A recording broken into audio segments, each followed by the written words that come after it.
Hi friends, welcome to Ftopreview.com. In this video, we're learning how to adjust display size of icons. Okay, so it's very simple. Open your menu, then go to Settings application. Okay, you can see option of Settings, then select Display and Touch. Okay, and there is option of Display size and text. Open that, then you can see option of font size and also display size. In this video, we are adjusting the display size of icons. So you can see the slider and you can simply adjust this for adjusting font size.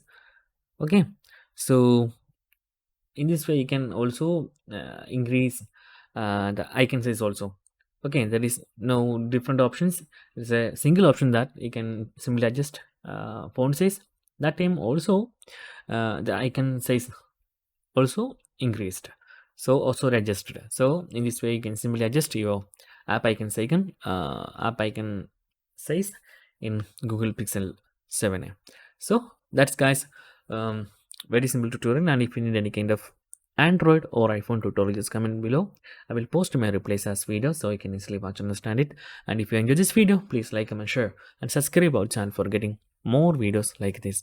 Thank you so much for watching. Have a nice day. Bye bye.